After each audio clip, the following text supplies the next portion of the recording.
Hey everybody, this is Russ from Retro Game Core, and get a look at this monster right here. This is the handheld PC we're going to be reviewing today. It is called the ONEXPLAYER 2.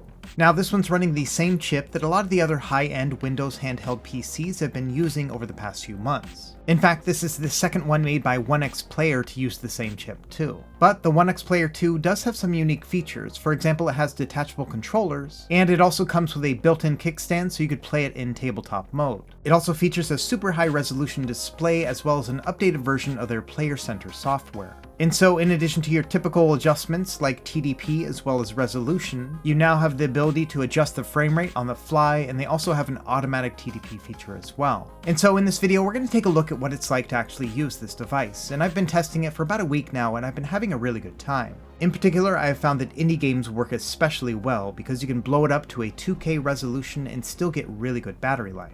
And thanks to that Ryzen 7 6800U chipset, we can expect to play all the high-end titles as well. Now, we've got a lot of ground to cover, so grab your favorite drink and maybe a snack, and let's jump right into it.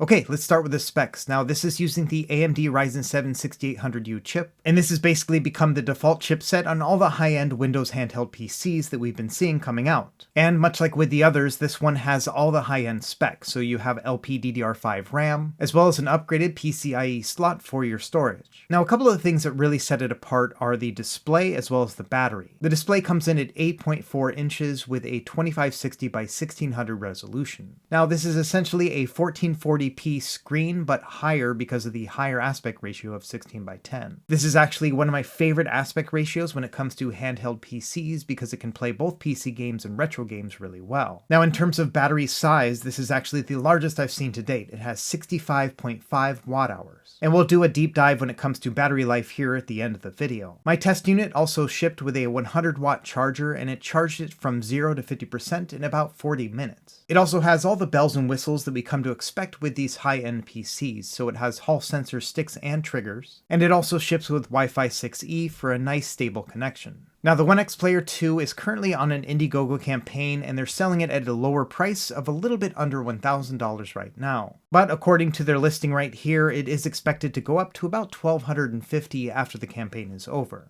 Now the review unit that I'm testing here is actually an early prototype, and so there may be some changes to the design as well as the overall form and feel by the time it actually hits retail. But overall, my first impressions with it was that it felt kind of boxy and thick. Among all the other handhelds I've tested recently, this one really does feel like a handheld computer. The kickstand itself has quite a bit of resistance as you open it up, and it feels very sturdy when you lay it on the table. Although to be fair, I'm not really sure how much I would use it in tabletop mode. The joysticks themselves come out almost exactly like a Nintendo Switch. There's a little button on the back and you pull them right out. So let's take a look at the controls while we have this here. To start, the shoulder buttons have a micro-switch connection. They feel a lot like an Xbox controller in the amount of force you need to press down. The trigger buttons have a magnetic Hall sensor connection, and they feel pretty good, but they do give a little bit of resistance as I'm pressing down on them. And the resistance isn't the mechanism inside, but actually the outer part of the trigger as it presses down against the inside of the controller. And this type of friction here reminds me of the previous ONEXPLAYER device that I reviewed. Here's the Mini Pro. Now this one had more of a flat mechanism, and I always felt like the travel on this was a little bit too much, but it also had that same amount of friction as well. I would say between the two, I actually prefer the new one here because it has less travel. I wouldn't say it's the most smoothly gliding trigger that I've ever used, but it's not terrible. Now the analog sticks also use a magnetic Hall sensor, which means they won't develop stick drift over time. And these are fine, they have a nice range of motion to them, although I do wish the stick itself was a little bit larger. If you're going to be using a device this big, I feel like you should be going all out with full-size analog sticks too. Either way, I'd say they're ergonomically placed, they're in the right position, and they also feel very comfortable with the grip.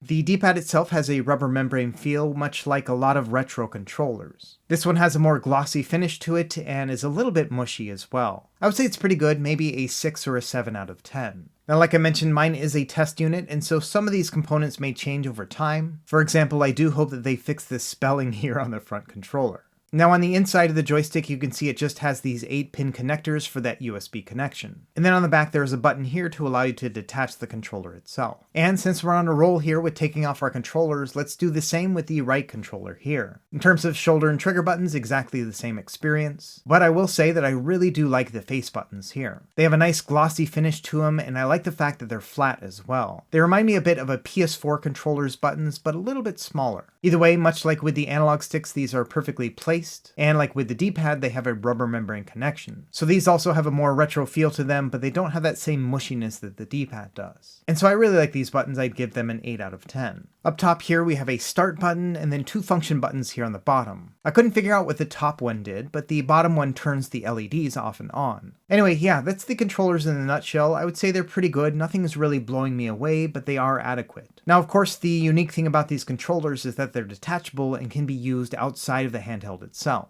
And it took me a while to figure out how this works, but when you pull the controllers off themselves, it actually powers them off. There is no battery inside the controllers themselves. And so you wouldn't be able to just pull the controllers off and start playing with them like that. If you look at this clip within their Indiegogo campaign, you can see that when they pull the controllers off, they also power off here. But when they slide them into that controller attachment, which I don't personally have, it does power them back on. And so my guess here is the controller attachment itself is battery powered. And I think that's good in the sense that you don't have to worry about keeping the controller batteries charged up as well, and they also won't add some extra weight to the handheld itself. But of course that means that the only way you can play with these controllers outside of handheld mode is when you actually plug them into that controller attachment. And so they're not as versatile as the Nintendo Switch, but all the same, I do see this being of use to people who want to play this docked or in tabletop mode. Now, the downside of having detachable controllers is that they are not perfectly set in. As you can see right here, there's a little bit of wobble when I move it back and forth here in handheld mode. And so there are compromises when using detachable controllers like this, namely the fact that it's a little bit creaky. Okay, now let's take a look at the body itself. Now we have a power button here on the left, and this will also put the device to sleep if you tap on it quickly. Now I assume the plus and minus buttons are going to be volume buttons, but right now on my test unit they actually bring up an on-screen keyboard. Now this turbo button actually brings up an on-screen menu. We'll talk more about that later. And then on the right we have a headphone microphone jack, a USB-C port, USB-A port, and then a micro SD card slot. I'm super happy to see that because their previous model did not have one of these. And then finally up top we have an exhaust vent for the fan. Not a lot going on the sides of the device other than the USB connectors here for the controllers. Now on the bottom we have similar connections here, and I'm not sure what these are going to be used for, but maybe some sort of docking solution. Other than that, we have dual stereo speakers and another USB-C port. On the back we have the kickstand as well as a fan intake and some more ventilation. Now in the beginning of the video I mentioned this thing was a monster, but you may not have grasped just how big this thing actually is, so let's do a quick size comparison. Starting with the smallest handheld PC, here's the Aya Neo Air, and as you can see it's completely dwarfed. The next smallest one I have in the studio is this one, the GPD Win 4. I just got this one in the mail for testing, and I'll be making a video about this one soon. By the way, both of these two devices have the exact same chipset. Next up we have the Win 600 made by Anbernic. And then here's the previously produced ONEXPLAYER device, the Mini Pro. These also have the same chipset along with the Aya Neo 2, which you see here. And finally, probably the more interesting comparison here is the Steam Deck. As you can see, it's quite a bit bigger than the Steam Deck, both in terms of length and height. But the thing that really separated the two for me is just how massive the screen is at 8.4 inches versus the 7-inch screen on the Steam Deck. So yeah, if you thought the Steam Deck was too big for you, then you're probably going to think the ONEXPLAYER 2 is way too big as well. Now, not only is this thing big, but it's heavy too. 862 grams, easily the heaviest handheld I've ever used. By comparison, the ONEXPLAYER Mini Pro is only 615 grams, and the Aya Neo 2 is 663. In fact, the ONEXPLAYER 2 is exactly 20% heavier than the Steam Deck. So yeah, at the end of the day, this is a comically large handheld, but a large device like this does have some advantages which we'll go over here later in the testing. But first, let's talk about that Player Center software, because this is pretty neat. Up here on the top, you have the ability to adjust the TDP anywhere from 4 to 28 watts altogether. You can also adjust the performance of the GPU and the CPU, although to be honest, I just kind of leave these at the default settings right here. Same thing with the fan speed, you can set this manually from 30 to 100%, but personally I leave this on the auto mode too. You can also adjust the intensity of the rumble motors as well. You can also manually adjust the screen resolution from 720p all the way to the native 1600p as well. Now, a new feature here is the ability to integrate everything with Riva Tuner as well as hardware info. Now, by default, my unit did not have these downloaded, but once I had installed these, then I was able to take control of my device. And this had some pretty handy features. For example, we could adjust the global frame rate anywhere from 30 frames per second all the way up to 60. You could also enable an automated TDP, but to be honest, I found it to be a little bit buggy, and so I just did everything manually. And believe it or not, my favorite feature here was actually the ability to show all of these stats right here on the top of the screen. In fact, this improved my testing and just overall gameplay by a lot. Let me walk you through that whole experience right here. To start, on the left side, you can see the remaining battery percentage, but also the total power package that is being pulled from the battery. And so, for example, you can see the total power draw right now is 32 watts. And then right after that to the right, it shows how many minutes remaining of battery life you have as well. Now, the Steam Deck also does this same thing where it shows the remaining battery life, and I love that feature. After that, on the right, it shows the TDP that you've set for the machine, and then it shows your graphics renderer as well as the current frames per second. Further down the line, we have the CPU usage as well as the clock speed, and then also the CPU temperature, and then same stats here for the GPU as well. And so all told, these are the exact stats that I like to see when I'm doing my testing. And so it's really handy that they're already here available and pre-configured right out of the box. I'm hoping that in the future that more manufacturers will have features like this standard with their mini PCs. Either way, as I'm testing these games, be sure to check out those stats on the top because they'll show you a lot of good information. Okay, and going back to the player center here, the other two functions here on the bottom are the ability to adjust the brightness, and this actually does get pretty dim for a handheld PC, but still not quite as dim as I would like. And then finally, you have the volume adjustment slider here on the bottom. Now, in the ONEXPLAYER Mini Pro, they had the ability to adjust the RGB lighting within the software as well. But as far as I can tell, at least with this test model, this will only show blue, and I found no other way to adjust it. And so that might be something that's coming in the retail unit. Now, before we get into testing, there's a couple other things I want to show off. We'll start with an audio test. Now, unfortunately, these speakers are downfiring, which does compromise the overall audio experience. But according to the company, the speakers have been tuned by Harman, so let's take a listen here.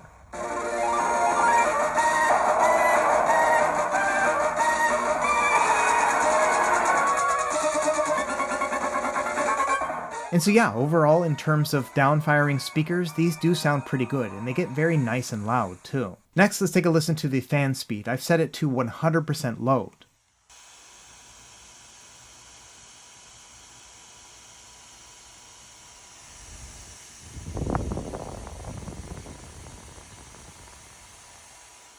So yes, I would say the fan does get pretty loud, but it is no louder than any other mini PC I've tested, and it keeps the device nice and cool. One other note here, you can see after about a week of testing, the plastic got very smudgy. And as far as I can tell, this is the same kind of texture that they've been using with all of their devices since first getting started. And so if you're like me and smudges like this bother you, then you may want to look into getting the white model instead of the black one here.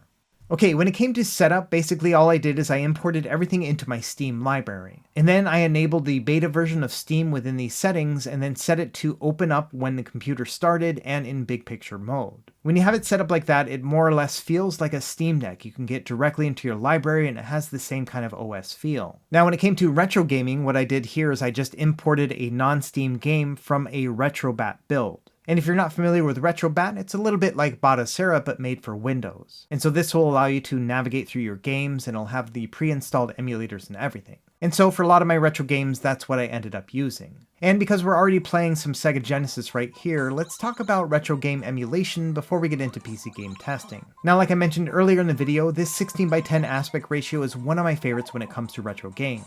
And that's because the taller aspect ratio here makes 4:3 content of retro games look really good and fills up most of the screen.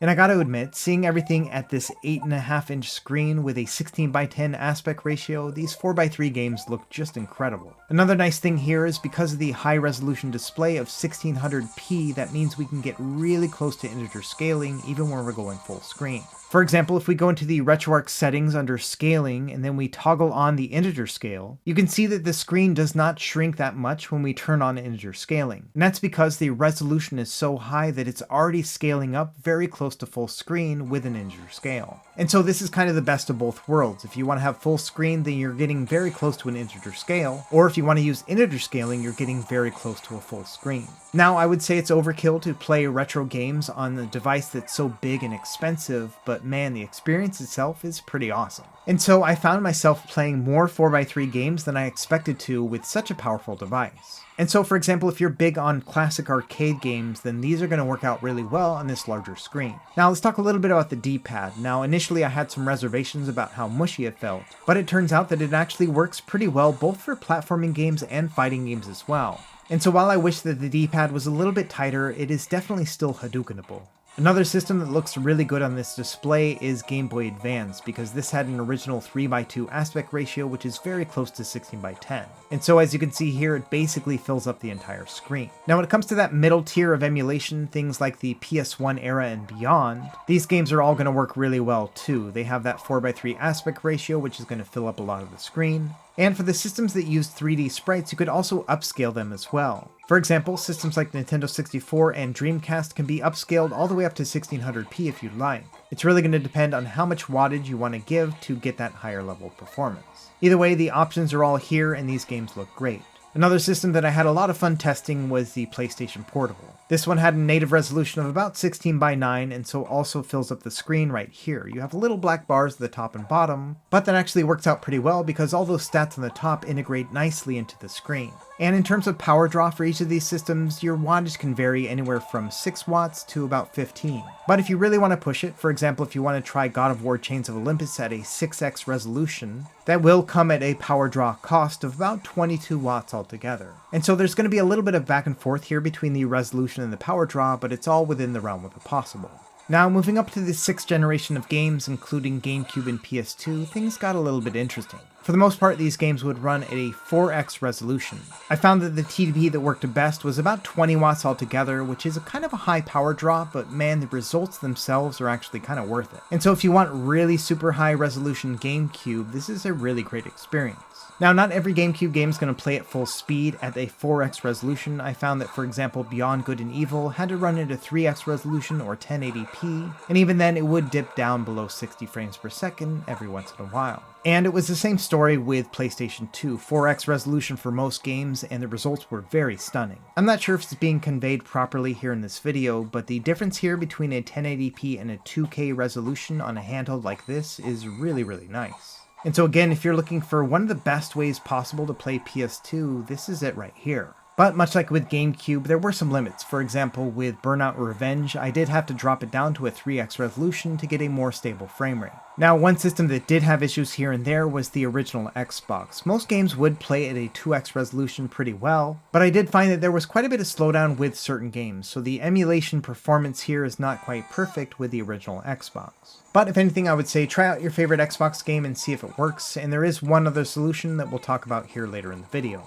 Okay, moving over to Nintendo Wii U, this one performed really well. For this one, I actually kept the wattage at 15 watts to try to save as much battery as possible, and I was still surprised at how well everything performed. For example, both New Super Mario Bros. U and Legend of Zelda Wind Waker HD played at 1080p at a full frame rate. For Breath of the Wild, I could actually get some pretty consistent performance at 15 watt TDP as well. For this, I used a resolution of 800p and then added a 40 frames per second cap. And so if you want a higher resolution or a higher frames per second, you'll have to increase the TDP, but I found that 15 watts was a good sweet spot for me.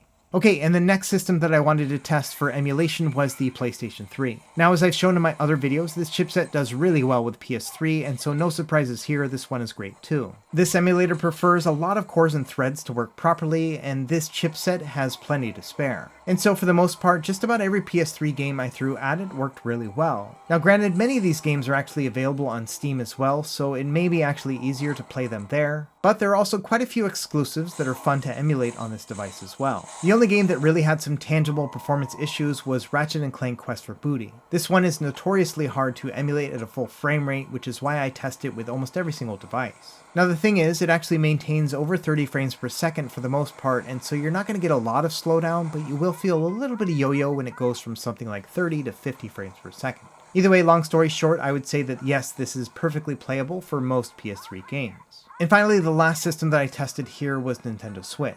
And the performance here was about what I expected overall. Most games play well, but not every single game does. For example, some of the easier to emulate games like Donkey Kong Country Tropical Freeze and Mario Kart 8 Deluxe, these ones work just fine. You'll get some dips here and there as caches are shading, but overall it's going to be a pretty smooth experience.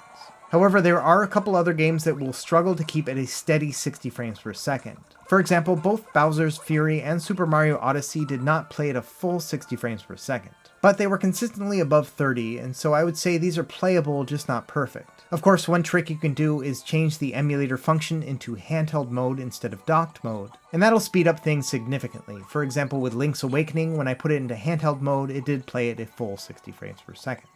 Okay, as we move on to PC game testing, I do want to show one trick here which works really well with the device. First and foremost, I should mention this is video captured from the device, which means that it is capable of USB-C video out. Anyway, the thing I wanted to talk about is the Radeon Super Resolution that is available within the AMD Adrenalin app. Essentially what this does here is provides an FSR solution for any of the games that don't technically have FSR within them. And so what you could do with a device like this is set it to a 1200p resolution. That's going to save you quite a bit of processing power even though the screen resolution itself is 1600p. Now, if the game supports a borderless windowed function within the video settings, the AMD app will take over and then upscale everything to 1600p from that original 1200p. What that means is you'll have a higher resolution without the added performance cost. And you'll know it's working because you'll get a little pop-up like this that says RSR 1200 to 1600p. And so for most games here in my testing, instead of actually using a 1600p resolution, what I did instead is use that RSR trick.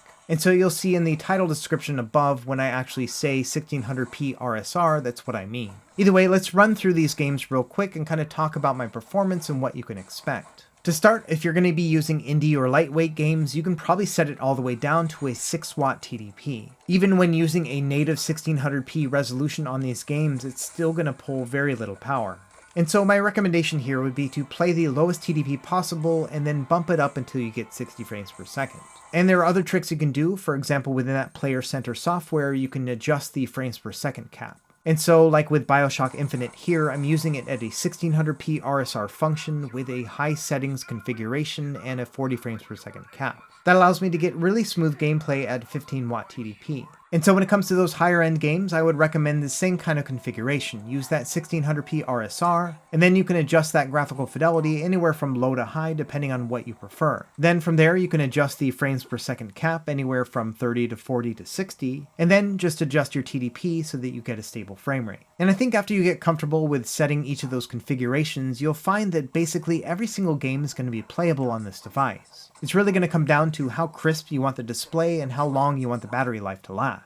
And so before we move over to the battery life testing, let me talk a little bit about ergonomics because I kind of glossed over that here in the beginning. And honestly, I don't really have a lot to say about this other than the fact that the device itself is very ergonomic and comfortable. My main complaint here is I think the analog sticks are a little bit smaller than they could be, but in terms of the placement of the buttons and the grips themselves as well as the trigger buttons, yeah, everything works really well. For example, I logged quite a few hours of Destiny 2 on this thing and it was a wonderful experience. Okay, and so now let's move over to battery life testing. Now what I do with these here is I actually test them in a real world environment, so I actually play these games and see what kind of performance I can get. A couple things to note here is it takes about an hour and a half altogether to charge it from 0 to 100, and the sleep mode on this works really well. In fact, just putting it in sleep mode overnight loses only about 1% battery. So we'll start here on the left with the worst case scenario. This is me running it at 25 watt TDP with a 1600p RSR. And so with Destiny 2, I got an average frame rate of 55 frames per second and a battery life that's a little bit under 1 hour and 45 minutes. Now, if I wanted to be a little bit more judicious with the battery life, I could drop it down to a 20 watt TDP and then lower the frame rate as well. And so, for example, with Uncharted 4, I got about 40 frames per second and 2 hours and 10 minutes. Now, for those middle tier PC games, something like BioShock Infinite, you can play this at a 15 watt TDP with that same 1600 RSR. And in my footage, I showed it running at 40 frames per second, but it actually runs at 60 frames per second no problem at that TDP as well. And the battery life I got for this game was a little bit over 3 hours. Now you can imagine we're going to push it even further so we can drop the TDP down to 12 for something like Hades and we can get 3.5 hours of battery life. And then of course we can do the full Monty. For example, with Celeste, I dropped it down to a 6-watt TDP with a 1600p resolution. From there, I also turned on airplane mode so that Wi-Fi and Bluetooth were not on. And then I turned off the LED lights and then turned on battery saver. This gave me an average frame rate of 60 frames per second, and the battery lasted nearly 6 hours altogether. And so as you can see here, there's a wide range when it comes to battery life. It's really going to come down to how much time you have to sit down and play and how much graphical fidelity you want to have on the screen. If you're willing to make a cut here and there when it comes to frame rate or the graphics settings, then you can get a lot of life out of one single charge. Okay, and last thing I tested here before we actually start wrapping up is that I was able to boot into Batocera here using a USB flash drive that you can see on the top of the device. Batocera is a custom Linux-based operating system focused on retro gaming. And the nice thing about this is that the flash drive itself contains both the emulators as well as the ROMs. And so if you'd like to use as much internal storage as possible for PC games, this is a way to store your emulated games as well. And the nice thing here is that some games actually run better on Batocera than they do on Windows. Xbox is a great example. Here you can see I'm playing Soul Calibur 2 at a 2x resolution and it's running super smooth.